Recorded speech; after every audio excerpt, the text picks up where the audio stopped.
Hi students, welcome to Anil Deshan YouTube channel. So మనం already ఈ యొక్క ఏపీ హిస్టరీకి సంబంధించినటువంటి వీడియోస్ అనేవి మన ఛానల్లో ఏంటంటే కంటిన్యూస్గా అప్లోడ్ చేయడం జరుగుతుంది అనమాట. సో దానిలో భాగంగా ఆల్రెడీ మన యొక్క కాకతీయ రాజవంశం గురించి ఏంటంటే మనం మాట్లాడుకోవడం జరుగుతుంది అనమాట.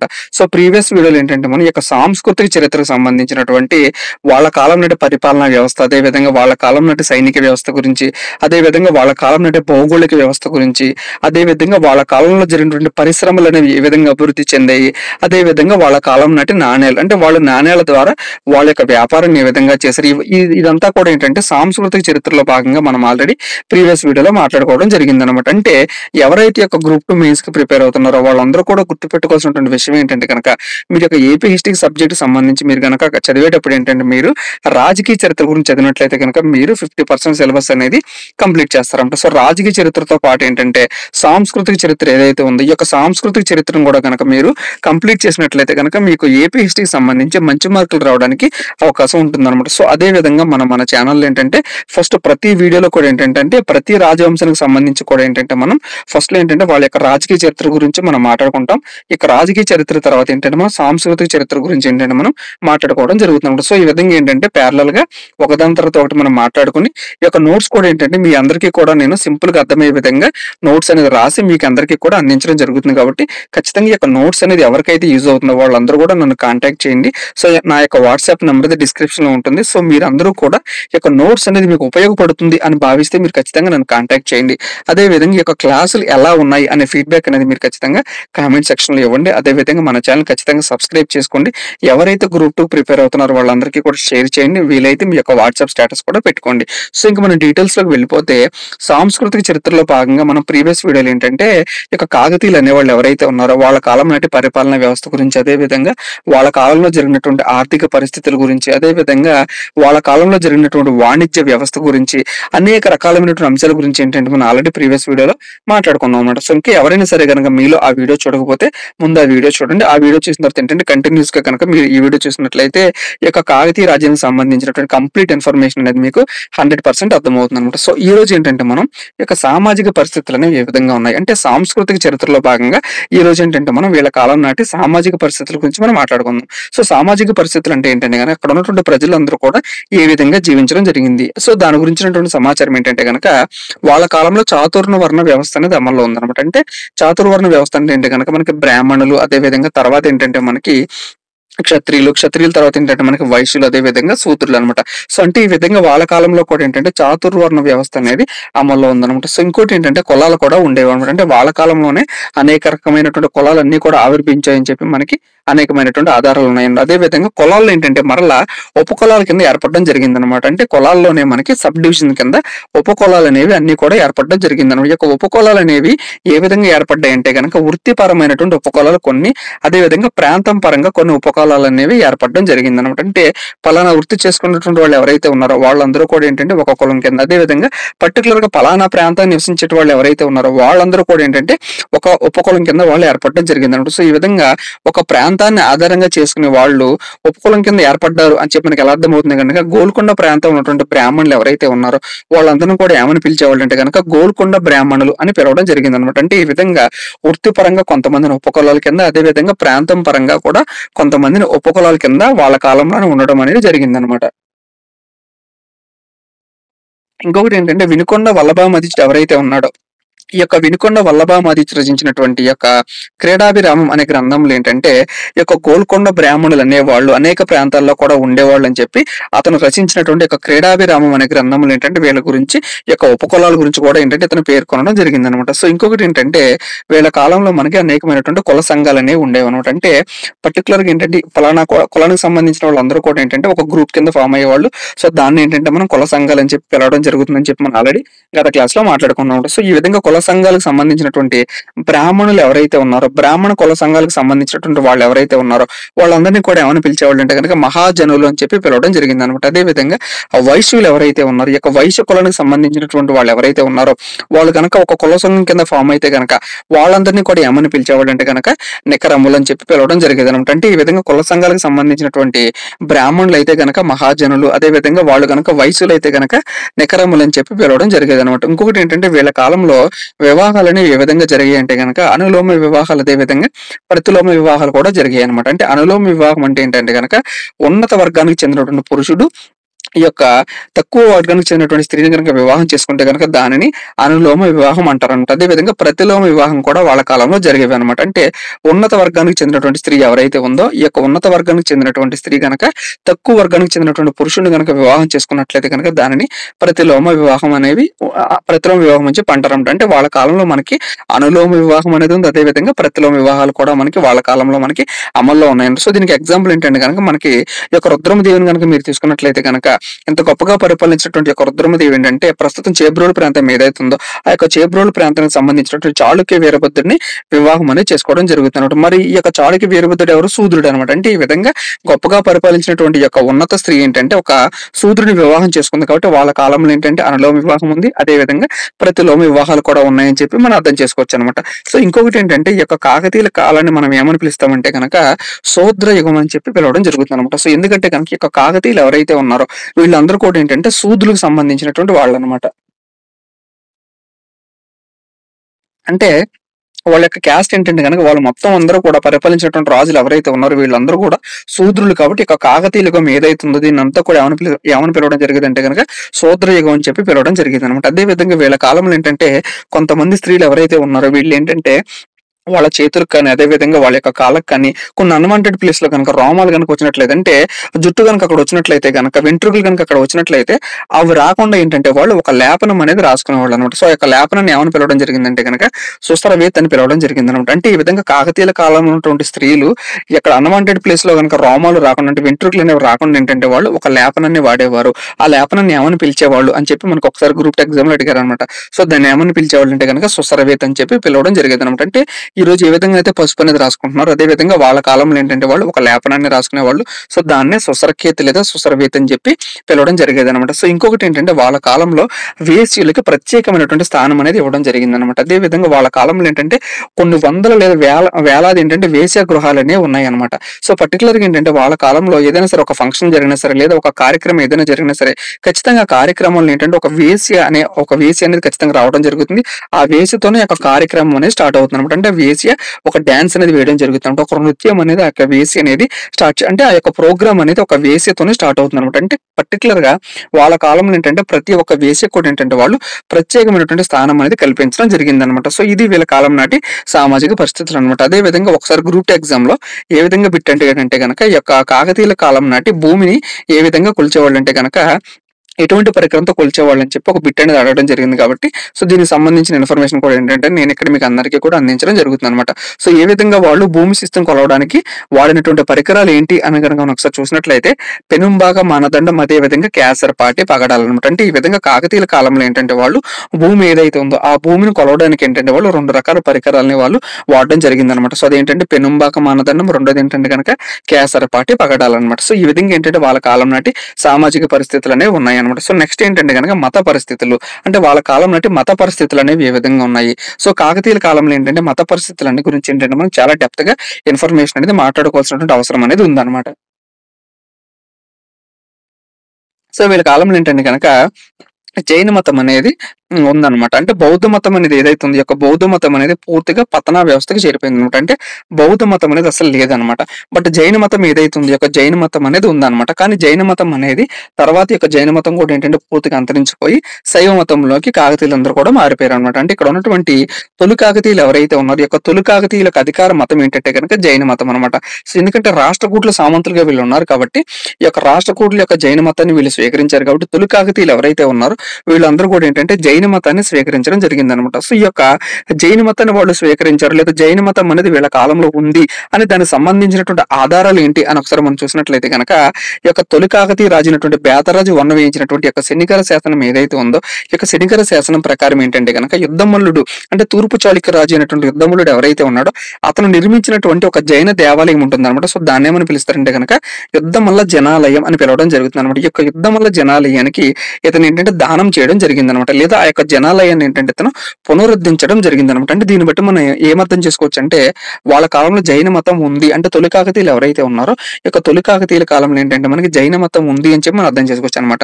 సో రెండోది ఏంటంటే కనుక బేతరాజు చూయించినటువంటి ఈ యొక్క బానాజీపేట శాసనం ప్రకారం ఏంటంటే కనుక జొన్న బసది అనే ఒక జైన దేవాలయం ఉంటుందన్నమాట. ఈ యొక్క జొన్న బసది అనే ఈ యొక్క జైన దేవాలయం కోసం ఏంటంటే ఇతను అనేక దాన ధర్మాలు చేసినట్లు మనకు అర్థమవుతుంది అనమాట. సో మూడోది ఏంటంటే కనుక ప్రోలరాజు టూ మంత్రి అయినటువంటి బేతనా మార్చుడి యొక్క భార్య అయినటువంటి మైలమ్మ ఎవరైతే ఉందో ఈ యొక్క మైలమ్మ కోసం ఏంటంటే తన భర్త అయినటువంటి బేతనా మార్చుడి ఏంటంటే కడలాలయ బసది అనే ఒక జైన దేవాలయాన్ని నిర్మించినట్లు మనకి పద్మాక్షి శాసన ఆలయం ప్రకారం మనకు అర్థమవుతుంది అనమాట. అంటే ఈ విధంగా ఏంటంటే జైన మతం వాళ్ళ కాలంలో ఉంది అని చెప్పి మనకి ఏ విధంగా అర్థమైందంటే కనుక బేతరాజు 1 వేయించినటువంటి శనిగార శాసనం, అదే విధంగా బేతరాజు 2 వేయించినటువంటి బానాజీపేట శాసనం, అదే విధంగా ప్రోలరాజు 2 మంత్రి అయినటువంటి బేతనామాచ్యుడు ఒక బసద అంటే జైనులకు సంబంధించినటువంటి ఒక కడలాలయ బసదిని ఏంటంటే నిర్మించడం జరిగిందనమాట. సో ఇంకొకటి ఏంటంటే సిద్ధేశ్వర చరిత్ర ప్రకారం ఏంటంటే గణపతి దేవుడు ఎవరైతే ఉన్నాడో అంటే ఒక కాకతీయుల రాజులు గొప్పవాడైనటువంటి గణపతి దేవుడు ఎవరైతే ఉన్నాడో సిద్ధేశ్వర చరిత్ర ప్రకారం ఏంటంటే కనుక వరంగల్ ప్రాంతంలో హనుమకొండ ప్రాంతం ఏదైతే ఉందో ఆ హనుమకొండ ప్రాంతంలో ఏంటంటే అనేక మంది జైనుల్ని హింసించాడని చెప్పి మనకి ఏ విధంగా హింసించాడని చెప్పి మనకి ఎలా తెలుస్తుందంటే కనుక సిద్ధేశ్వర చరిత్ర గ్రంథం ప్రకారం తెలుస్తుంది అనమాట. అంటే జైనులను హింసించాడు అంటే దాని అర్థం ఏంటి, జైనులు అనేవాళ్ళు అక్కడ ఉన్నారు, జైన మతం అనేది కాకతీయుల కాలంలో ఉంది అని చెప్పి మనం అర్థం చేసుకోవచ్చు అనమాట. సో ఇంకొకటి ఏంటంటే కనుక జైనులకు సంబంధించినటువంటి ఒక మంత్రి ఎవరంటే కనుక మల్లిరెడ్డి అనే ఒక మంత్రి ఉంటాడు. సో ఇతను ఏంటంటే జైన మంత్రి అనమాట. సో ఇతను ఏంటంటే బెక్కలు శాసనం ప్రకారం ఏంటంటే 21 శివాలయాలు నిర్మించాడు అనమాట. అంటే జైన కవి అయినప్పటికీ కూడా ఏంటంటే శైవులు ఎవరైతే ఉన్నారంటే శివులకు సంబంధించినటువంటి ఆలయాలన్నీ కూడా ఇతను నిర్మించడం జరిగిందనమాట.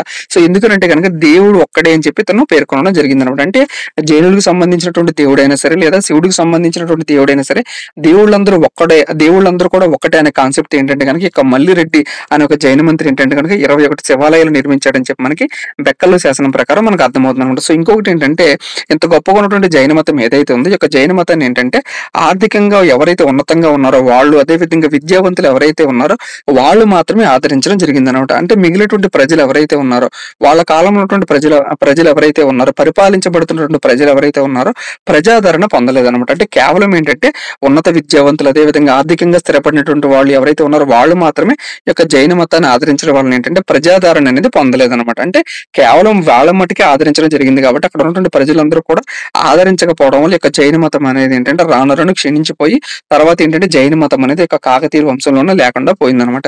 సో తర్వాత ఏంటంటే జైన మతం తర్వాత ఏంటంటే మనకి శైవ మతం అనేది వస్తుంది. శైవ మతం తర్వాత మనకి ఏంటంటే వైష్ణవ మతం కూడా వస్తుంది అనమాట. సో ఈ విధంగా ఏంటంటే ఫస్ట్ ఆఫ్ ఆల్ ఏంటంటే జైన మతం అనేది ఉంటుంది. సో జైన మతానికి సంబంధించినటువంటి ఆధారాలు, దీనికి సంబంధించినటువంటి కొన్ని శాసనాలు అనమాట. సో నెక్స్ట్ ఏంటంటే అప్పయ్య ఆరుడు అని చెప్పి ఒక జైన కవి ఉంటాడు అనమాట, ఒక ప్రముఖమైనటువంటి జైన కవి అనమాట. సో ఇతను కూడా ఏంటంటే ప్రతాపరుద్ర 2 కాలంలో ఇతను ఉంటాడు అనమాట. సో ఇతను ఏంటంటే జినేంద్ర కళ్యాణ అభ్యుదయం అని ఒక గ్రంథాన్ని రాస్తాడు అనమాట. అంటే ఒక జైన కవి అయినటువంటి అప్పయ్య ఆరుడు లేదా అప్పయ్య ఆరుడు అయినటువంటి ఒక జైన కవి ఏంటంటే ప్రతాపరుద్ర 2 కాలంలో ఉండడం జరుగుతుంది. సో ఇతను ఏంటంటే జైనులు ఎవరైతే ఉన్నారో వాళ్ళందరి కోసం ఏంటంటే జినేంద్ర కళ్యాణ అభ్యుదయం అనే ఒక గ్రంథం కూడా ఇతను రాయడం అనేది జరుగుతుంది అనమాట. సో నెక్స్ట్ వచ్చినట్లయితే కనుక మనం శైవ మతానికి సంబంధించినటువంటి సమాచారం గురించి మనం చూద్దాం. సో శైవ మతానికి సంబంధించి ఏంటంటే శైవ మతం అంటే ఏంటంటే శివుణ్ణి పూజించేటువంటి వాళ్ళు ఎవరైతే ఉన్నారో వాళ్ళందరినీ కూడా ఏంటంటే శైవ మతం అని చెప్పి వెళ్ళడం జరుగుతుంది. సో శైవ మతంలో ఏంటంటే మనకి 3 శాఖలు అనేవి ఉండడం జరుగుతుంది. అందులో మొట్టమొదటిది ఏంటంటే కనుక కాలాముఖ శాఖ, రెండవది ఏంటంటే కనుక కాపాలిక శాఖ, మూడవది ఏంటంటే పాశుపతి శాఖ అనమాట. సో ఈ యొక్క 3 శాఖల గురించి ఆల్రెడీ మనం ఏంటంటే ఈ యొక్క తూర్పు చాళుక్యులు ఏంటంటే ఈ యొక్క 3 శాఖలని ఏ విధంగా వచ్చాయి వీళ్ళకి సంబంధించిన కంప్లీట్ ఇన్ఫర్మేషన్ మొత్తం కూడా ఏంటంటే మనం తూర్పు చాళుక్యుల్లో ఆల్రెడీ మాట్లాడుకోవడం జరిగింది అనమాట. సో ఇక్కడ ఏంటంటే మనం జస్ట్ ఈ యొక్క కాలాముఖ శాఖను ఎవరెవరు ఆదరించారు దాని గురించి సమాచారం మాత్రమే నేను చెప్పడం జరుగుతుంది అనమాట. సో ఇదంతా కూడా ఏంటంటే విద్యార్థులందరూ కూడా గమనించండి. సో ఫస్ట్ ఏంటంటే శైవ మతంలో ఉన్నటువంటి శాఖ కాలాముఖ శాఖ, అదే విధంగా లాస్ట్ శాఖ ఏంటంటే పాశుపత శాఖ. ఈ 2 శాఖలు మాత్రమే ప్రజల్లోకి వెళ్ళాయి అనమాట. ఈ యొక్క కాపాలిక శాఖ ఏదైతే ఉందో తీవ్రవాద శాఖ అయినటువంటి యొక్క కాపాలిక శాఖ అనేది ప్రజల్లోకి వెళ్ళలేదన్నమాట. ఈ యొక్క కాలాముఖ శాఖకు సంబంధించినటువంటి ప్రసిద్ధ పుణ్యక్షేత్రం ఏంటంటే కనుక శ్రీశైలం అనమాట. అంటే ప్రస్తుతం ఉన్నటువంటి శ్రీశైల ప్రాంతం ఏదైతే ఉందో ఇది దేనికి ఎక్కువగా ఫేమస్ అంటే కనుక ఈ యొక్క కాలాముఖ శైవ శాఖకు సంబంధించింది అనమాట. ఈ యొక్క కాలాముఖ శాఖను ఎవరు ఫాలో అయ్యారు అంటే ఈ యొక్క శైవ మతాన్ని ఎక్కువగా ఎవరు ఫాలో అయ్యారు అంటే కనుక తొలి కాకతీయులు ఎవరైతే ఉన్నారో వీళ్ళందరూ కూడా ఏంటంటే శైవ మతంలోని ఒక శాఖ అయినటువంటి కాలాముఖ శాఖని వాళ్ళందరూ కూడా ఏంటంటే ఫాలో అవ్వడం జరిగింది అనమాట. అంటే వాళ్ళందరూ కూడా ఆ యొక్క మతాన్ని లేదా ఆ యొక్క శాఖను వాళ్ళందరూ కూడా ఏంటంటే ఎక్కువగా వాళ్ళందరూ పాటించడం జరిగిందనమాట. ఈ విధంగా తొలి కాకతీయులైనటువంటి బేదరాజు 2 గాని, అదేవిధంగా దుర్గరాజు 2 గాని, అదేవిధంగా ప్రోలరాజు 2 గాని వీళ్ళు ఎవరైతే ఉన్నారో తొలి కాకతీయులైనటువంటి రాజులందరూ కూడా ఏంటంటే కాలాముఖ శాఖను ఏంటంటే వాళ్ళు ఫాలో అవ్వడం జరిగిందనమాట. ఈ యొక్క కాలాముఖ శాఖను ఎవరు స్థాపించారని చెప్పి మనకి ఎగ్జామ్‌లో ఒకసారి అడిగాడు కాబట్టి, ఈ యొక్క కాలాముఖ శాఖను ఎవరు స్టార్ట్ చేశారంటే గనక లకులేశ్వరుడు అని చెప్పి ఒక అతను ఏంటంటే ఈ యొక్క కాలాముఖ శాఖ ఏదైతే ఉందో, ఈ యొక్క శైవ మతంలో ఉన్న ఒక శాఖ అయినటువంటి ఈ యొక్క కాలాముఖ శాఖని లకులీశ్వరుడు అని చెప్పి ఒక అతను ఏంటంటే స్థాపించడం జరిగిందనమాట. అదే విధంగా ఈ యొక్క కాలాముఖ శాఖకు సంబంధించి ప్రసిద్ధమైనటువంటి పుణ్యక్షేత్రం ఆల్రెడీ మనం మాట్లాడుకున్నాం శ్రీశైలం అన్నమాట. సో ఇంకొకటి ఏంటంటే గనక ఈ యొక్క రామేశ్వర పండితుడు అనే ఒక పండితుడు ఉంటారనమాట. కాలాముఖ శాఖకు సంబంధించినటువంటి ఒక గొప్ప పండితుడు ఎవరంటే కనుక ఈ యొక్క రామేశ్వర పండితుడు అనమాట. ఈ యొక్క రామేశ్వర పండితుడు ఏంటంటే కనుక ఇక్కడ ఉన్నటువంటి కాకతీయ రాజులు ఎవరైతే ఉన్నారో వాళ్ళందరూ కూడా ఏంటంటే శివ దీక్ష ఇవ్వడం జరుగుతుంది అనమాట. అంటే ఈ రోజుల్లో కనుక మనం చూసినట్లయితే కనుక కొంతమంది ఏంటంటే అయ్యప్ప దీక్ష అని కానీ, అదే విధంగా కొంతమంది ఏంటంటే కొన్ని రకాల దీక్షలు అనేవి చేయడం జరుగుతుంది అనమాట. సో అదే విధంగా వాళ్ళ కాలంలో కూడా ఏంటంటే ఈ యొక్క కాలాముఖ శాఖకు సంబంధించినటువంటి రామేశ్వర పండితుడు ఏంటంటే కొంతమందికి శివ దీక్ష అనేది ఇవ్వడం జరుగుతుంది అనమాట. అంటే ఈ విధంగా తొలి కాకతీయులైనటువంటి బేతరాజు 2 కానీ, దుర్గరాజు 2 కానీ, అదేవిధంగా ప్రోలరాజు 2 ఎవరైతే ఉన్నారో వీళ్ళందరికీ కూడా శివదీక్ష ఇచ్చినటువంటి కాలాముఖ శాఖకు సంబంధించినటువంటి గురువు ఎవరంటే కనుక మనకి రామేశ్వర పండితుడు అనమాట. అదే విధంగా మలి కాకతీయులైనటువంటి వాళ్ళు ఎవరైతే ఉన్నారో గణపతి దేవుడు, అదేవిధంగా రుద్రమదేవి, అదేవిధంగా ప్రతాపరుద్ర 2 ఎవరైతే ఉన్నారో వీళ్ళ యొక్క గురువు ఎవరంటే కనుక విశ్వేశ్వర శంభుడు అనమాట. అంటే తొలి కాకతీయులకు సంబంధించినటువంటి గురువు ఎవరంటే కనుక రామేశ్వర పండితుడు. మలి కాకతీయులు ఎవరైతే ఉన్నారో ఈ యొక్క మలి కాకతీయులకు సంబంధించినటువంటి శైవ గురువు ఎవరంటే కనుక విశ్వేశ్వర శంభుడు అనమాట. సో నెక్స్ట్ ఏంటంటే కనుక మహదేవుడు అని చెప్పి ఇంకొక మహదేవుడి కాలంలో ఉన్నటువంటి పండితుడు ఎవరంటే కనుక మనకి ధృవేశ్వర పండితుడు అనమాట. అంటే తొలి కాకతీయులకు ఒక గురువు ఉండేవాడు, మలి కాకతీయులకు ఒక గురువు ఉండేవాడు. అదేవిధంగా మహదేవుడు ఎవరైతే ఉన్నాడో ఈ యొక్క మహదేవుడు కూడా ఏంటంటే ధృవేశ్వర పండితుడు అని చెప్పి ఒక గురువుని ఏంటంటే పూజించడం జరిగేది అనమాట. సో అదే విధంగా మలి కాకతీయులు ఎవరైతే ఉన్నారో ఈ యొక్క మలి కాకతీయులు గణపతి దేవుడు, రుద్రమదేవి, ప్రతాపరుద్రటు వీళ్ళందరూ కూడా ఏంటంటే పాశుపత శాఖను వాళ్ళు స్వీకరించడం జరిగిందనమాట. అదే విధంగా రుద్రమదేవి వేయించినటువంటి యొక్క మల్కాపుర శాసనములు ఏంటంటే రుద్రమదేవి యొక్క విశ్వేశ్వర శంభుడు అంటే తన గురువు అయినటువంటి విశ్వేశ్వర శంభుడు ఎవరైతే ఉన్నాడో అతని కోసం ఏంటంటే ఒక గ్రామాన్ని ఒక రుద్రమదేవి దానం చేయడం జరిగిందనమాట. ఆ యొక్క గ్రామం పేరు ఏంటంటే మందడం అనే గ్రామం. ఈ యొక్క గ్రామం అనేది మనకి ప్రస్తుతం ఎక్కడ ఉందంటే కనుక వరంగల్ అనే ప్రాంతంలో ఉందన్నమాట.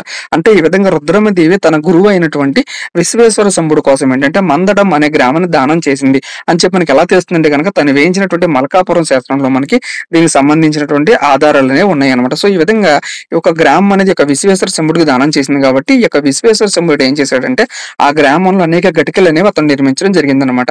సో గటికలు అంటే ఏంటంటే కనుక విద్యాలయాలు అంట. సో ఈ విధంగా విశ్వేశ్వరుడి తమ్ముడు తనకి దానంగా వచ్చినటువంటి యొక్క మందడం అనే గ్రామంలో గటికలు, అదేవిధంగా ప్రసూతి వైద్యాలయాలు, అదేవిధంగా పంచాయతీలకు సంబంధించినటువంటి వ్యవహారాలు ఏవైతే ఉన్నాయి అవన్నీ కూడా ఏంటంటే ఈ యొక్క గ్రామంలోనే ఇతను నిర్మించడం జరిగిందనమాట.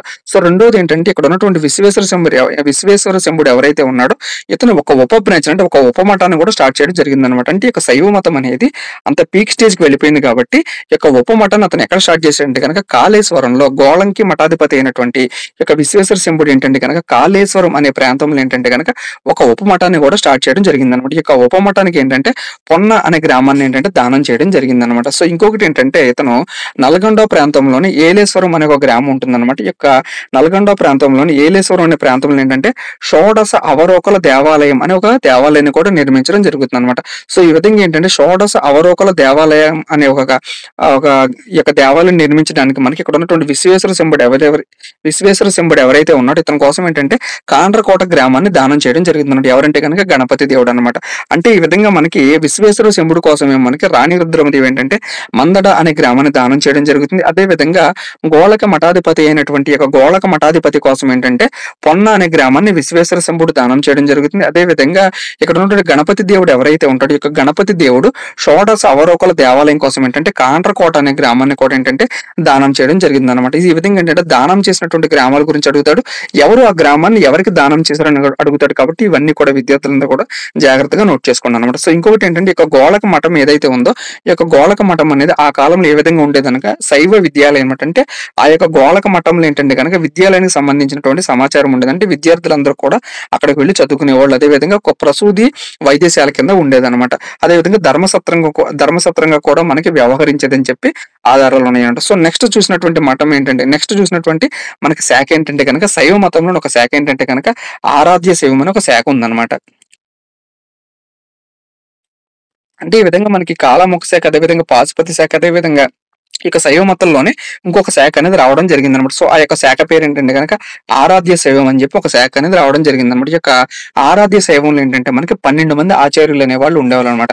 అంటే ఆచార్యులు అంటే ఏంటంటే గనక గురువులు అనమాట. అంటే ఈ విధంగా శైవ మతంలోని ఏర్పడినటువంటి ఒక శాఖ ఏంటంటే గనక మనకి ఆరాధ్య శాఖ. ఈ యొక్క ఆరాధ్య శాఖలో మళ్ళీ ఏంటంటే గనక 4 శాఖలు అనేవి ఉండేవి అనమాట. సో అవి ఏంటంటే గనక సిద్ధత్రయం. ఈ యొక్క సిద్ధత్రయంలో ఏంటంటే ముగ్గురు ఆచార్యులు ఉండేవాళ్ళు. నెక్స్ట్ ఆరాధ్య త్రయము.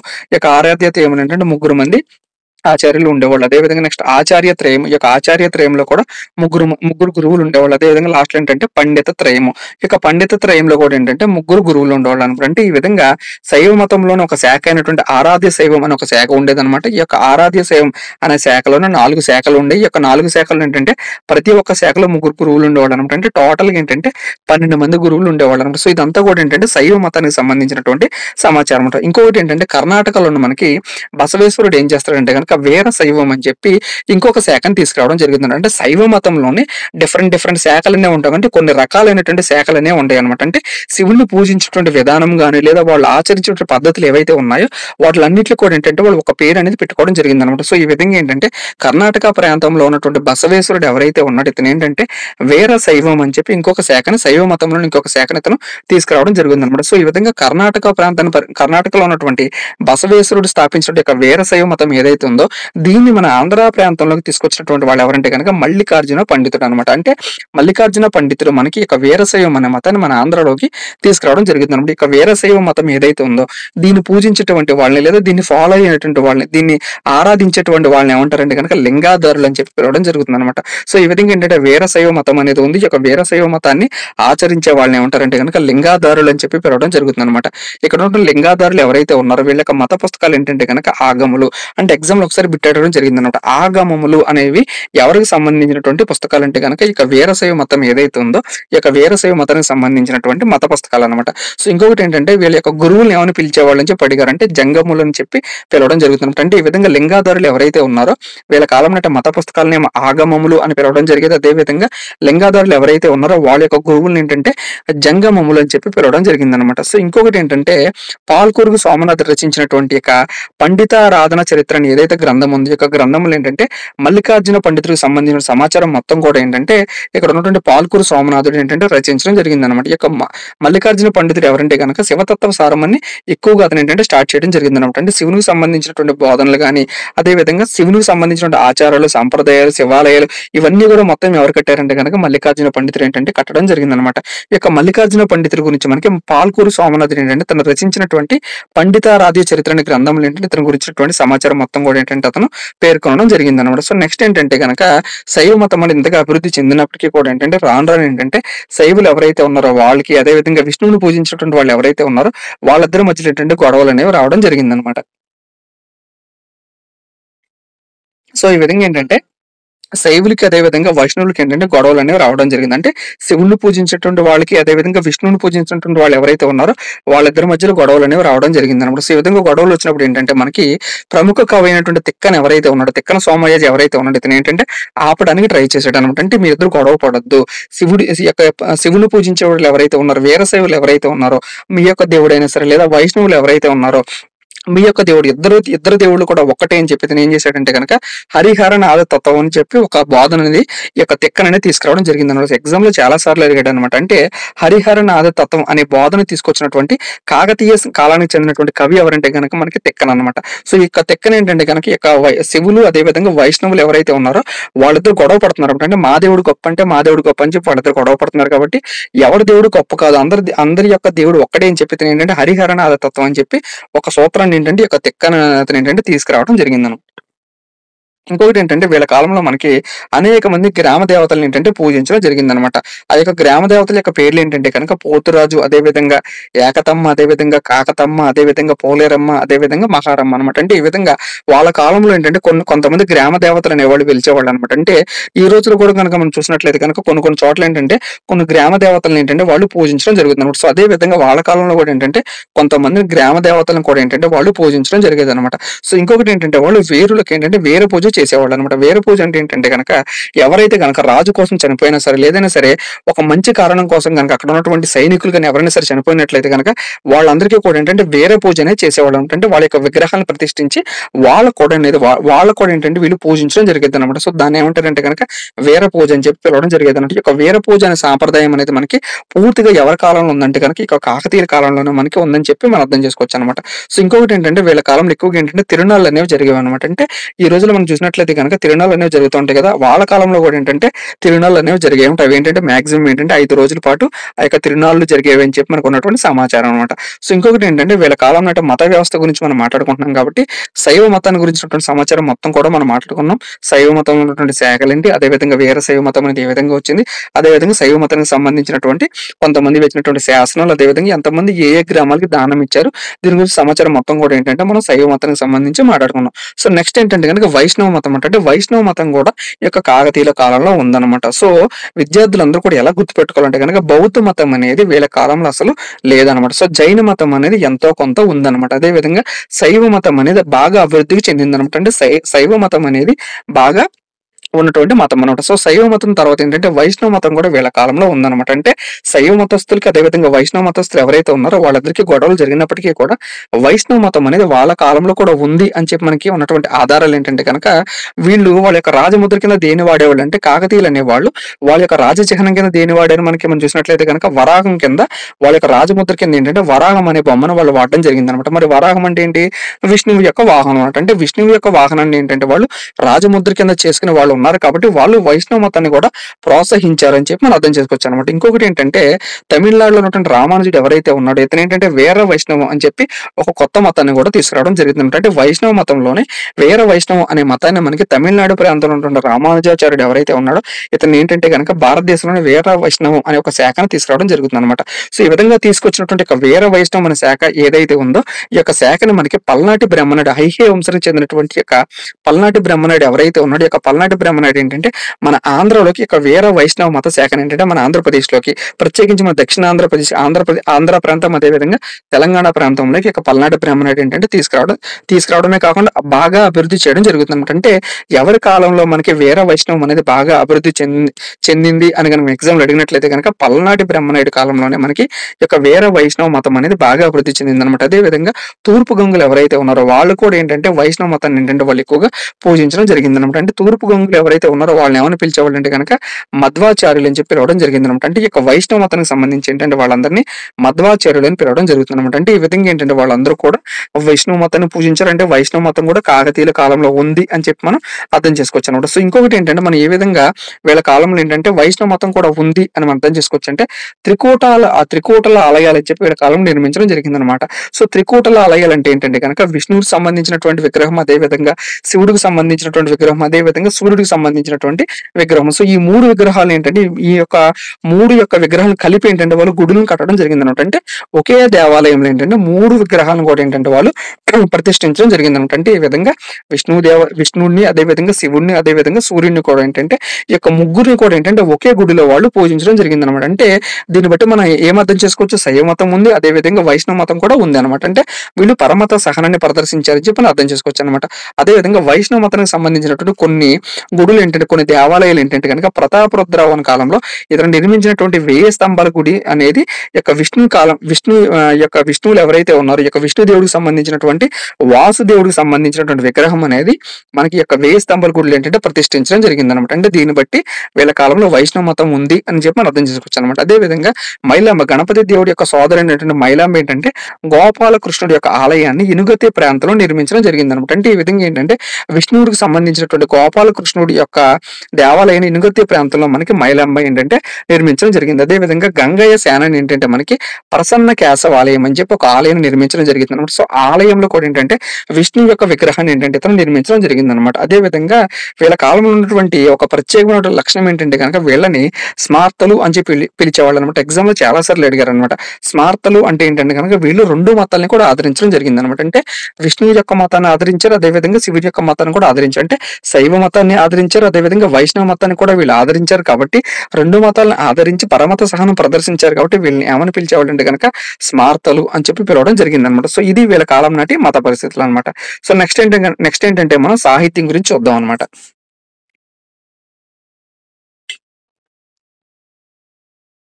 సో సాహిత్యం గురించి చూసినట్లయితే గనక వీళ్ళ కాలం నాటి రాజ్య భాష ఏదంటే గనక సంస్కృతం అన్నమాట. అంటే తెలుగు భాషకి ఎక్కువగా కూడా ఏంటంటే వాళ్ళు కృషి చేసినప్పటికీ కూడా ఏంటంటే వాళ్ళ రాజ్య భాష కింద ఏ భాష ఉండేది గనక సంస్కృతం ఉండేదన్నమాట. అదేవిధంగా వీళ్ళ యొక్క విద్యా భాష కింద కూడా సంస్కృతం ఉండేది. అదేవిధంగా వీళ్ళ శాసన భాష కింద కూడా ఏంటంటే సంస్కృతం అనేది ఉండేదన్నమాట.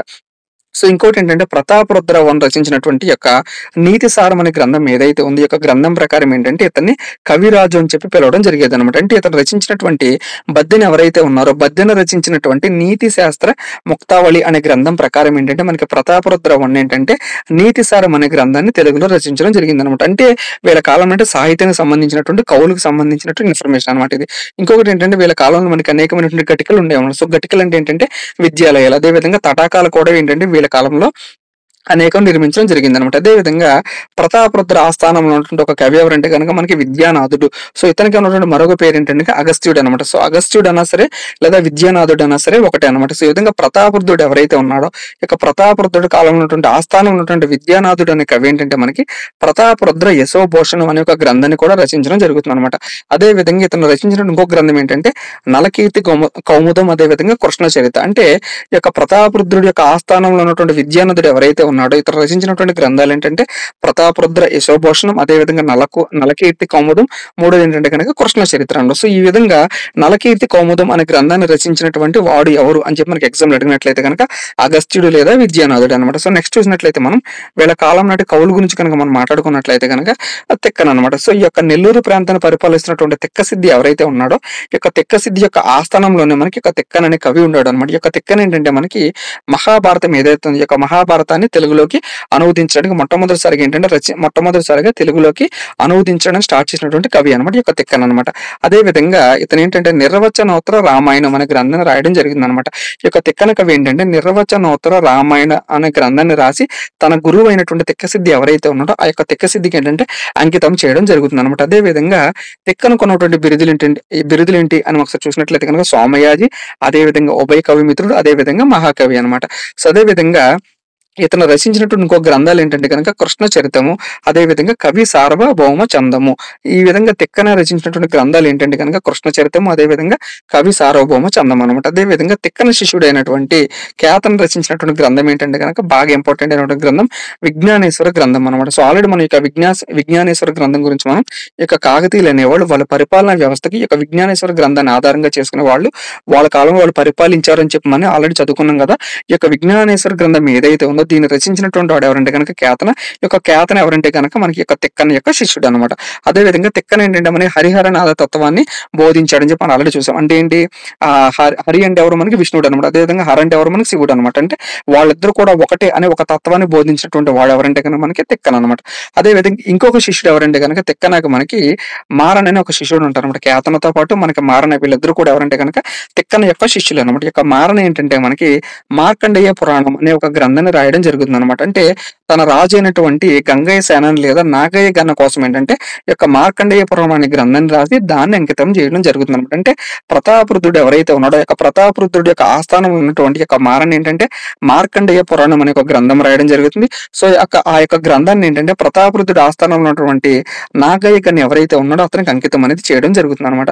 సో ఇంకొకటి ఏంటంటే అల్లసాని పెద్దని రచించినటువంటి మనుచరిత్ర ఏదైతే ఉందో ఈ యొక్క మనుచరిత్ర ప్రకారం ఇతను మార్కండేయ పురాణాన్ని రాశాడని చెప్పి మనకు అర్థమవుతుంది అనమాట. సో ఇంకొకటి ఏంటంటే కేతన రచించినటువంటి గ్రంథం ఏంటంటే కనుక దశకుమార చరిత్ర. అంటే దిండి అనే ఒక కవి ఉంటాడు అనమాట. సో ఇతను ఏంటంటే కనుక సంస్కృతంలో రాసినటువంటి గ్రంథాన్ని ఇతను ఏంటంటే కనుక దశకుమార చరిత్ర అనే పేరుతో ఏంటంటే తెలుగులోకి అనువదించడం జరుగుతుంది అనమాట. సో ఈ విధంగా ఏంటంటే దిండి రాసినటువంటి ఒక గ్రంథాన్ని సంస్కృతంలో ఉన్నటువంటి గ్రంథాన్ని ఈ యొక్క కేతన్ ఏంటంటే మనకి తెలుగులోకి అనువదించాడు కాబట్టి ఇతనికి ఉన్నటువంటి బిరుదు ఏంటంటే కనుక అభినవ దండు అనే బిరుదు ఉంటుంది అనమాట. అంటే అభినవ దండు అనే బిరుదు కలిగినటువంటి కాకతీయులు ఉన్నటువంటి కవి ఎవరంటే ఎవరంటే కనుక మనకి కేతన్ అనమాట.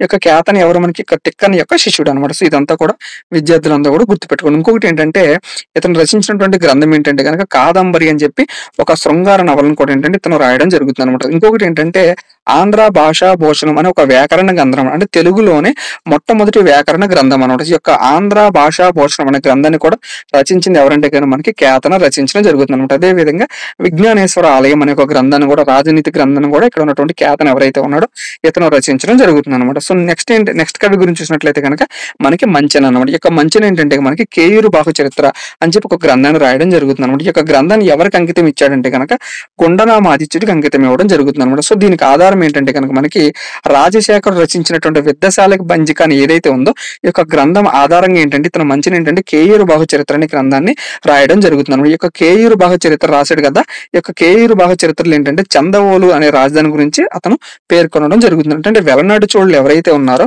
ఆ యొక్క వెలనాటి చోళుల యొక్క రాజధాని అయినటువంటి చందవోలు అనే రాజధానిని మంచిన రచించినటువంటి కేయూరు బాహు చరిత్రలోని గ్రంథంలో ఏంటంటే మనం చూడడం అనేది జరుగుతుంది అనమాట. సో నెక్స్ట్ ఏంటంటే కనుక అప్పయ్య మంత్రి లేదా అప్పన్న మంత్రి అనే ఒక మంత్రి ఉంటాడు అనమాట. సో ఇతను ఏంటంటే కనుక భోజకవి రచించినటువంటి చారుచారి అనే ఒక గ్రంథం ఉంటుంది అనమాట, వైద్య గ్రంథం ఉంటుంది అనమాట.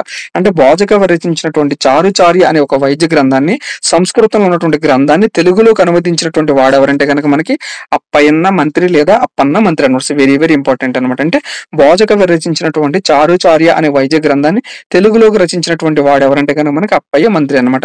సో నెక్స్ట్ ఏంటంటే కనుక మనకి యాదవాకుల అన్నమయ్య, వెరీ వెరీ ఇంపార్టెంట్. ఈ యొక్క యాదవాకుల అన్నమయ్య ఏంటంటే మనకి సర్వేశ్వర శతకం, అంటే తెలుగులోనే మొట్టమొదటి శతకమైనటువంటి ఈ యొక్క సర్వేశ్వర శతకం ఏదైతే ఉంది, ఈ యొక్క సర్వేశ్వర శతకాన్ని మనకి రాసింది ఎవరంటే కనుక మనకి యథావాకుల అన్నమయ్య లేదా యాదవాకుల అన్నమయ్య అనమాట. అదేవిధంగా నీతిభూషణం అనే గ్రంథం కూడా మనకి ఈ యొక్క మనకి ఇక్కడ ఉన్నటువంటి అప్పన్న మంత్రి రాయడం జరిగింది అనమాట. ఇది అందరూ కూడా నోట్ చేసుకోండి. సో నెక్స్ట్ ఏంటంటే బద్దెన రచించినటువంటి గ్రంథాలు ఏంటంటే కనుక నీతి శాస్త్ర ముక్తావులు, అదేవిధంగా సుమతి శతకం అనమాట. అంటే బద్దెన అనే కవి ఉండేవాడు, ఈ యొక్క కవి రాసినటువంటి గ్రంథాలు ఏంటంటే నీతి శాస్త్ర ముక్తావులు, అదేవిధంగా సుమతి శతకం అనమాట. అదేవిధంగా వీళ్ళ కాలంలో ఏంటంటే గోన బుద్ధారెడ్డి అని చెప్పి ఒక కవి కూడా ఉండేవాడు అనమాట. సో ఇతను రచించినటువంటి గ్రంథం ఏంటంటే కనుక రంగనాథ రామాయణం. అంటే రంగనాథ రామాయణం అనే గ్రంథాన్ని కాకతీయుల కాలంలో రచించినటువంటి కవి ఎవరంటే కనుక మనకి గోన బుద్ధారెడ్డి. అదేవిధంగా రావిపాటి త్రిపురాంతకుడు అని చెప్పి ఇంకొక కవి ఉంటాడు అనమాట.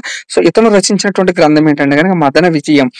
అంటే మదన విజయం అనే ఒక గ్రంథాన్ని రచించినటువంటి కాకతీయుల యొక్క కవి ఎవరంటే కనుక మనకి రావిపాటి త్రిపురాంతకుడు అనమాట. సో ఇతను ఏంటంటే కనుక వినుకొండ వల్లభామాదిత్యుడు ఎవరైతే ఉన్నాడో ఇతను రచించినటువంటి క్రీడాభిరామం అనే గ్రంథం ఆధారంగా ఇక్కడ ఉన్నటువంటి త్రిపురాంతకుడు ఏంటంటే ప్రేమాభిరామం అనే గ్రంథాన్ని ఏంటంటే రచించడం జరుగుతుంది అనమాట. అంటే వినుకొండ వల్లభామాదిత్యుడు రచించినటువంటి క్రీడాభిరామం ఏదైతే ఉందో ఆ యొక్క గ్రంథం ఆధారంగా ఇతను ఏంటంటే ప్రేమాభిరామం అనే ఒక సంస్కృతం ఏంటంటే ఒక గ్రంథాన్ని ఇతను రచించడం జరుగుతుంది అనమాట. అంటే ఇక్కడ ఉన్నటువంటి కాకతీయులు ఎవరైతే ఉన్నారో వీళ్ళ కాలం అంటే మత సాంఘిక పరిస్థితులు, అంటే వీళ్ళ కాలంలో మత పరిస్థితులు ఏ విధంగా ఉన్నాయి, వాళ్ళ కాలం నాటి సాంఘిక పరిస్థితులు ఏ విధంగా ఉన్నాయి, వీటి గురించి సమాచారం మొత్తం కూడా మనకి ఎలా తెలుస్తుంది అంటే కనుక వినుకొండ వల్లభామాదిత్యుడు ఎవరైతే ఉన్నాడో ఇతను రచించినటువంటి క్రీడాభిరామం అనే గ్రంథం ప్రకారం మనకు అర్థమవుతుంది అనమాట. అదే విధంగా ఈ యొక్క త్రిపురాంతకుడు ఏంటంటే అంబికా తారావళి శతకం అని చెప్పి ఒక శతకాన్ని కూడా ఏంటంటే ఇతను రచించడం జరుగుతుంది అనమాట. సో నెక్స్ట్ ఏంటంటే కనుక వీళ్ళ కాలంలో మనం ఏం చూసాం, ఆల్రెడీ శైవ మతం అనేది ఎక్కువ దశలో ఉంది, అభివృద్ధి దశలో ఉంది. అంటే శైవ మతాన్ని ఎక్కువగా వాళ్ళు అవలంబించారు లేదా ఆదరించారని చెప్పి మనం చూసాం కదా. సో ఈ విధంగా శివ కవిత్రయంలో ఏంటంటే ముగ్గురు కవులు అనేవాళ్ళు ఏంటంటే ఈ యొక్క శివులకు సంబంధించినటువంటి దేవాలయాలు కానీ లేదా ఈ యొక్క శైవులు ఎవరైతే ఉన్నారో వాళ్ళకి సంబంధించినటువంటి అనేక ఆలయాలు ఏంటంటే వీళ్ళందరూ కూడా ఇక్కడ ఉన్న ముగ్గురు కవులు కూడా ఏంటంటే బాగా ఫేమస్ అనమాట. ఈ యొక్క శివ కవిత్రంలో మొట్టమొదటి కవి ఎవరంటే కనుక మనకి నన్నె చోళుడు. ఈ యొక్క నన్నె చోళుడు ఏంటంటే కనుక కుమార సంభవం అనే గ్రంథాన్ని ఏంటంటే తెలుగులోకి రాయడం జరుగుతుంది అనమాట. అంటే కాళిదాసు రచించినటువంటి గ్రంథాన్ని ఏంటంటే ఇతను కుమార సంభవం అనే పేరుతో ఏంటంటే తెలుగులోకి రాయడం జరుగుతుంది అనమాట. సో ఈ యొక్క గ్రంథాన్ని ఎవరికి అంకితం ఇచ్చాడంటే కనుక జంగమ మల్లికార్జునుడు అని చెప్పి ఇతను గురువు ఉంటాడు అనమాట. అతనికి ఈ యొక్క కుమార సంభవం అనే గ్రంథాన్ని ఏంటంటే అంకితం అనేది ఇవ్వడం జరుగుతుంది. సో ఇతనికి ఉన్నటువంటి బిరుదులు ఏంటంటే కనుక కవిరాజ శేఖరుడు. నన్నె చోళుడికి ఉన్నటువంటి బిరుదు ఏంటంటే కవిరాజ శేఖరుడు, అదేవిధంగా టెంకనాదిత్యుడు అనమాట. సో నెక్స్ట్ కవి ఎవరంటే కనుక మల్లికార్జున పండితుడు. సో ఇతను కూడా ఏంటంటే ఒక శైవ కవి అనమాట. సో ఇతను రచించినటువంటి గ్రంథాలు ఏంటంటే కనుక శ్రీగిరి శతకం, ఇదేంటంటే తెలుగులో రచించడం జరుగుతుంది. అదేవిధంగా గణ సహస్రనామము, అదేవిధంగా బసవగాథ, అదేవిధంగా ఇష్టలింగ స్తోత్రం, ఇవన్నీ కూడా ఏంటంటే కన్నడంలోనే రచించడం జరిగింది అనమాట. అంటే ఆ రోజుల్లో ఏంటంటే కన్నడ ప్రాంతం నుంచి కూడా ఏంటంటే కొంతమంది కవులు అనేవాళ్ళు ఏంటంటే మన కాకతీయుల ప్రాంతానికి రావడం అనేది జరిగింది అనమాట. సో ఈ విధంగా మల్లికార్జున పండితుడు కలిగిరి శతకాన్ని ఏంటంటే తెలుగులో రాశాడు. అదేవిధంగా గణ సహస్రనామం, అదేవిధంగా బసవగాథ, అదేవిధంగా ఇష్టలింగ సూత్రం ఏవైతే ఉన్నాయో ఈ యొక్క 3 గ్రంథాలను కూడా ఏంటంటే కన్నడంలోని ఇతను రచించడం జరిగిందనమాట. సో నెక్స్ట్ ఏంటంటే గనక పాల్కూరికి సోమనాథుడు వెరీ వెరీ ఇంపార్టెంట్. అంటే శివునికి సంబంధించిన కవులు ఎవరైతే ఉన్నారో వాళ్ళందరిలో కూడా అగ్రగణ్యుడు, అంటే వాళ్ళందరూ కూడా గొప్పవాడు ఎవరంటే కనుక మనకి ఇక్కడ ఉన్నటువంటి పాల్కూరికి సోమనాథుడు అనమాట. సో అతనికి ఆ విధంగా పేరు అనేది ఎలా వచ్చిందంటే కనుక వరంగల్ ప్రాంతంలో ఏంటంటే మనకి పాల్కునూరు అని చెప్పి ఒక ప్రాంతం ఉంటుంది అనమాట. సో ఆ ప్రాంతానికి చెందినటువంటి వ్యక్తి కాబట్టి ఆ ప్రాంతంలో పుట్టాడు కాబట్టి అతనికి ఉన్నటువంటి పేరు ఏంటంటే కనుక పాల్కూరికి సోమనాథుడు. సో ఇతని గురించినటువంటి సమాచారం కూడా ఏంటంటే చాలా ఉంటుంది అనమాట. అంటే ఇతను చాలా గ్రంథాలు అనేవి రచించాడు కాబట్టి అవన్నీ కూడా ఒకసారి చదువుకోవాల్సిన అవసరం అనేది ఉందన్నమాట. సో ఈవిడ తల్లి ఎవరు అంటే ఇక్కడ ఉన్నటువంటి యొక్క పాల్కురు సోమనాథుడు ఎవరైతే ఉన్నాడో ఇతని యొక్క తల్లి ఎవరంటే కనుక శ్రీయాదేవి. అంటే ఒకసారి ఎగ్జామ్లో అడిగాడు అనమాట, ఈ యొక్క సోమనాథుడి యొక్క తల్లి ఎవరంటే కనుక శ్రీయాదేవి, అదేవిధంగా తండ్రి ఎవరంటే కనుక మనకి విష్ణురామ దేవుడు అనమాట. సో ఇతను రచించినటువంటి గ్రంథాల గురించి కనుక మనం ఒకసారి కనుక అబ్జర్వ్ చేసినట్లయితే అనుభవ సారము. సో ఇదేంటంటే కనుక ఒక పద్య కావ్యం. అదేవిధంగా బసవ పురాణం లేదా బసవ పురాణం అంటారు. సో ఇది ఏంటంటే కనుక ఒక ద్విపద కావ్యం అనమాట. సో నెక్స్ట్ ఏంటంటే చతుర్వేద సారం అనమాట. సో నెక్స్ట్ ఏంటంటే కనుక సోమనాథ భాష్యము. సో నెక్స్ట్ ఏంటంటే బసవ రగడ.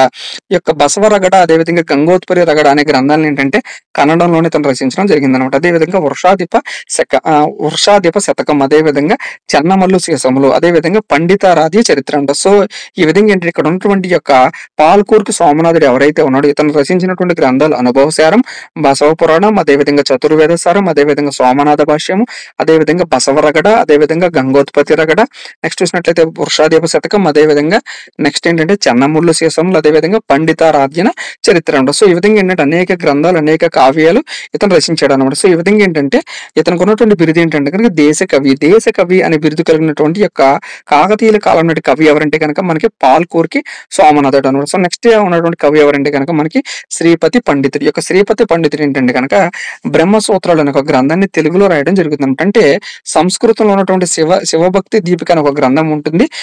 ఈ యొక్క గ్రంథానికి సంబంధించినటువంటి భావం లేదా భాష్యాన్ని ఏంటంటే బ్రహ్మసూత్రాలు అనే పేరుతో ఇక్కడ ఉన్నటువంటి శ్రీపతి పండితుడు ఎవరైతే ఉన్నాడో ఇతను ఏంటంటే తెలుగులోకి అనువదించడం జరుగుతుంది అనమాట. సో నెక్స్ట్ ఏంటంటే కనుక జయప సేనాని, గణపతి దేవుడు ఎవరైతే ఉన్నాడో అతని యొక్క భావమరిది అయినటువంటి జయప సేనాని కూడా ఏంటంటే కొన్ని గ్రంథాలు రచించడం జరిగింది అనమాట. అంటే ఇతను కూడా స్వతహాగా ఏంటంటే గజసేనాని అయినప్పటికీ కూడా ఏంటంటే ఇతను ఒక కవి కూడా కాబట్టి ఇతని గురించినటువంటి సమాచారం కూడా మనం తెలుసుకోవాల్సిన అవసరం అనేది ఉందన్నమాట. సో ఇక జయప సేనాని రచించినటువంటి గ్రంథాలు ఏంటంటే కనుక నృత్య రత్నావళి, అదేవిధంగా గీత రత్నావళి, అదేవిధంగా వాయిద్య రత్నావళి. సో ఈ మూడు కూడా ఏంటంటే నాట్యానికి సంబంధించినటువంటి గ్రంథాలు లేదా సంగీతానికి సంబంధించినటువంటి గ్రంథాలు లేదా శాస్త్రానికి సంబంధించినటువంటి గ్రంథాలు అనమాట. అంటే ఈ విధంగా గణపతి దేవుడి యొక్క భావమరిది అయినటువంటి జయపసేన రచించినటువంటి నృత్య రత్నావళి, గీత రత్నావళి, అదేవిధంగా వాయిద్య రత్నావళి యొక్క మూడు కూడా ఏంటంటే ఇతను రచించాడని చెప్పి మనం తెలుసుకోవచ్చు అనమాట. సో నెక్స్ట్ ఏంటంటే కనుక వీళ్ళ కాలం నాటి ఆర్కిటెక్చర్ అంటే నిర్మాణాలు అనేవి ఏ విధంగా ఉన్నాయి, ఈ యొక్క నిర్మాణాల గురించి కూడా మనం ఒకసారి చూసుకున్నట్లయితే కనుక వీళ్ళ కాలంలో ఏంటంటే మనకి అనేకమైన దేవాలయాలు నిర్మించారు. అదేవిధంగా దాంతో పాటు అంటే అనేకమైనటువంటి కోటలు ఏవైతే ఉన్నాయో ఆ యొక్క కోటలు కూడా ఏంటంటే వీళ్ళ కాలంలో ఎక్కువగా నిర్మించడం జరిగింది అనమాట. సో ఈ విధంగా ఏంటంటే మీరు ప్రతి ఒక్క పాయింట్ ని కూడా ఏంటంటే ఒకే నోట్స్ లోనే ఒకే పీడిఎఫ్ రూపంలో ఏంటంటే మీకు అందరికీ కూడా నేను అందించడం జరుగుతుంది. కాబట్టి ఖచ్చితంగా ఈ యొక్క పీడిఎఫ్ కావాల్సిన వాళ్ళు ఏంటంటే మీరు అందరూ కూడా నన్ను కాంటాక్ట్ చేయండి. నా యొక్క వాట్సాప్ నెంబర్ అనేది డిస్క్రిప్షన్ లో ఉంటుంది అనమాట. సో ఇంకా వీళ్ళ కాలం నాటి నిర్మాణాలు కనుక మనం చూసినట్లయితే కనుక ప్రోలరాజు ఎవరైతే ఉన్నారో అంటే తొలి కాకతీయులు ఎవరైతే ఉన్నారో ఆ తొలి కాకతీయులు రాజైనటువంటి ప్రోలరాజు ఏంటంటే మనకి స్వయంభూ దేవాలయం, అదే విధంగా పద్మాక్షి దేవాలయం, దీన్ని ఏంటంటే పద్మాక్షి గుట్ట దేవాలయం కూడా పిలవడం జరుగుతుంది. అదేవిధంగా సిద్ధేశ్వర శివాలయం. ఈ విధంగా ఏంటంటే ఇక్కడ ఉన్నటువంటి 3 దేవాలయాలు ఏవైతే ఉన్నాయి ఈ 3 దేవాలయాలు కూడా ఏంటంటే శైవాలయాలు అనమాట. అంటే శివునికి సంబంధించినటువంటి దేవాలయాలు అనమాట. అంటే ఈ విధంగా ప్రోలరాజు నిర్మించినటువంటి స్వయంభూ దేవాలయం, అదే విధంగా పద్మాక్షి గుట్ట దేవాలయం, సిద్ధేశ్వర శివాలయం, సో ఇవన్నీ కూడా మనకి ఎక్కడ ఉన్నాయంటే కనుక వరంగల్ ప్రాంతంలో హనుమకొండ ప్రాంతంలో యొక్క ప్రోలరాజు ఏంటంటే నిర్మించడం జరిగింది అనమాట. సో ఇంకొకటి ఏంటంటే 1000 స్తంభాల గుడి. ఈ వరంగల్ ప్రాంతంలో ఉన్నటువంటి 1000 స్తంభాల గుడి ఏదైతే ఉందో ఈ యొక్క 1000 స్తంభాల గుడి నిర్మించినటువంటి రాజు ఎవరంటే కనుక మనకి ప్రతాపరుద్రవన్ లేదా రుద్రదేవుడు అని చెప్పి పిలవడం జరుగుతుంది అనమాట. జనరల్ గా అందరూ కూడా ఏమని తెలుస్తారంటే కనుక 1000 స్తంభాల గుడి ఏదైతే ఉందో ఇక్కడ ఏంటంటే కనుక 1000 గుడులు అంటే 1000 స్తంభాలు అని చెప్పి చాలా మంది అనుకుంటూ ఉంటారు అనమాట. కానీ అది నిజం కాదు, 1000 స్తంభాల గుడులు అని పిలవడం జరుగుతుంది. కానీ అక్కడ ఉన్నటువంటి స్తంభాలు స్తంభాలు ఏంటంటే కనుక వాస్తవంగా ఏంటంటే అక్కడ 300 రకాలైనటువంటి స్తంభాలు అనేవి ఒక 1000 స్తంభాల గుడిలో ఉండడం జరుగుతుంది అనమాట. ఈ విధంగా 1000 స్తంభాల గుడి ఏదైతే ఉందో దీన్ని నిర్మించినటువంటి రాజు ఎవరంటే కనుక మనకి ప్రతాపరుద్ర వన్ అనమాట. సో అదే విధంగా రుద్రదేవుడు అని చెప్పి కూడా పిలవడం జరుగుతుంది అనమాట. ఈ యొక్క 1000 స్తంభాల గుడికి ఉన్నటువంటి మరొక పేరు ఏంటంటే కనుక రుద్రేశ్వర దేవాలయం అనమాట. అంటే ఎగ్జాంపుల్ మనం కన్ఫ్యూజ్ చేయడానికి ఏంటంటే రుద్రేశ్వర ఆలయం నిర్మించినటువంటి కాకతీయ రాజు ఎవరు అని చెప్పి అడిగినట్లయితే రుద్రదేవుడు లేదా ప్రతాపరుద్ర వన్ అనమాట. సో నెక్స్ట్ ఏంటంటే కనుక రామప్ప దేవాలయం వెరీ వెరీ ఇంపార్టెంట్ అనమాట. ఈ యొక్క రామప్ప దేవాలయం ఏంటంటే కనుక రేచర్ల రుద్రుడు ఎవరైతే ఉన్నాడో అంటే రుద్రమదేవి కాలంలో ఉన్నటువంటి తన సామంత రాజు అయినటువంటి రేచర్ల రుద్రుడు ఎవరైతే ఉన్నాడో ఇతను ఏంటంటే కనుక రామప్ప దేవాలయాన్ని నిర్మించడం జరుగుతుంది అనమాట. అంటే అతని పేరు మీదుగానే రామప్ప అనే ఒక శిల్పి అనమాట.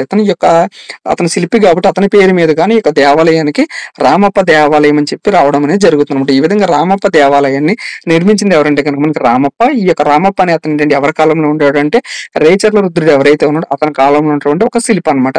సో ఈ యొక్క రామప్ప దేవాలయం ఏంటంటే అది గొప్పగా నిర్మించడం జరిగింది అనమాట. అంటే నీటిలో తేలియాడే ఇటుకలు ఏవైతే ఉన్నాయో ఆ యొక్క ఇటుకలతో ఏంటంటే ఇక్కడ ఉన్నటువంటి రామప్ప దేవాలయాన్ని ఏంటంటే నిర్మించడం జరిగింది అనమాట. అదే విధంగా భూకంపాలు రాకుండా అదే విధంగా వరదలు ఏవైతే ఉన్నాయో ఆ వరదలన్నీ కూడా తట్టుకునే విధంగా ఇక్కడ ఉన్నటువంటి రామప్ప దేవాలయం ఏదైతే ఉందో ఈ యొక్క రామప్ప దేవాలయం ఏంటంటే నిర్మించడం జరిగింది అనమాట. అదే విధంగా ఇంకొకటి ఏంటంటే పానుగల్లు దేవాలయం అదే విధంగా వరంగల్ ప్రాంతంలో ఉన్నటువంటి పానుగల్లు దేవాలయం అదే విధంగా ఛాయ సోమేశ్వర దేవాలయం అదే విధంగా పచ్చల సోమేశ్వర ఆలయం. సో ఈ విధంగా ఉన్నటువంటి 3 దేవాలయాలను కూడా నిర్మించింది ఎవరంటే కనుక కందూరు చోళులు అనమాట. అంటే ఈ విధంగా వరంగల్ ప్రాంతంలో ఉన్నటువంటి పచ్చల సోమేశ్వర ఆలయం అదే విధంగా పానుగల్లు దేవాలయం అదే విధంగా ఛాయ సోమేశ్వర ఆలయం ఈ విధంగా ఉన్నటువంటి 3 దేవాలయాలు నిర్మించింది ఎవరంటే కనుక మనకి కందూరు చోళులు అనమాట.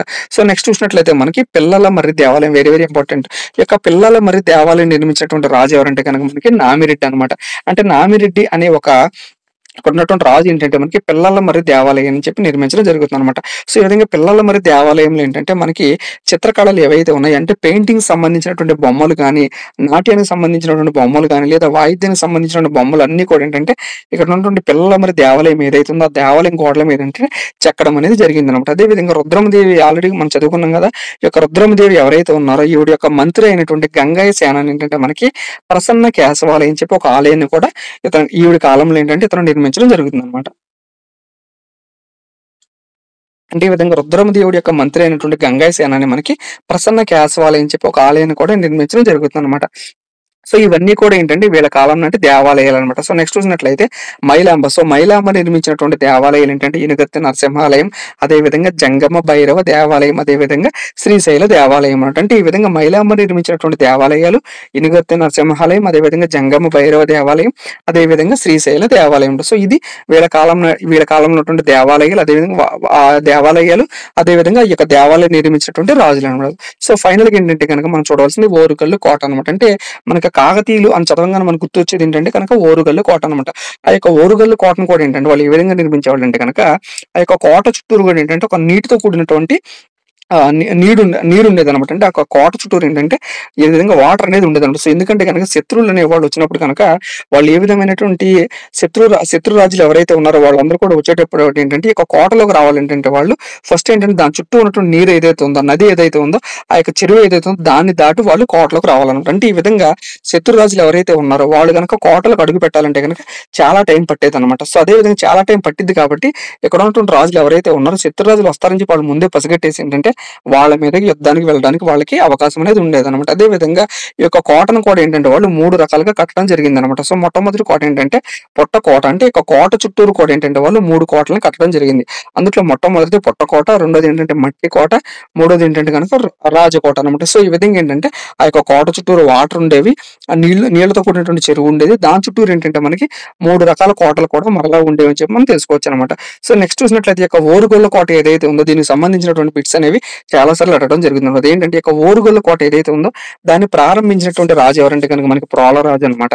అదే విధంగా ఇక ఓరుగొల్ల కోటని మొత్తం అంటే మాక్సిమం కంప్లీట్ చేసినటువంటి రాజు ఎవరంటే కనుక మనకి ప్రతాపరుద్ర వన్ అనమాట. అదే విధంగా ఇక ఓరుగొల్ల కోట ఏదైతే ఉందో ఈ యొక్క ఓరుగల కోటను మొత్తాన్ని కంప్లీట్ చేసింది, అంటే మొత్తం పూర్తి చేసింది. అంటే ఎవరి కాలంలో పూర్తయింది అంటే కనుక మనకి గణపతి దేవుడి కాలంలోనే ఇక్కడ ఉన్నటువంటి ఓరుగల కోట ఏదైతే ఉందో అది మొత్తం కూడా పూర్తయింది అనమాట. నెక్స్ట్ ఏంటంటే కనుక మెరుగులు దిద్దింది ఎవరు అంటే ఇక ఓరుగల కోట ఏదైతే ఉందో ఆ యొక్క ఓరుగల కోటని మెరుగులు దిద్దింది ఎవరంటే కనుక మనకి రుద్రమదేవి అనమాట. అంటే స్టార్ట్ చేసిన మనకి ప్రోలరాజు, మాక్సిమం కంప్లీట్ అయింది మనకి ప్రతాపరుద్ర వన్ కాలంలో.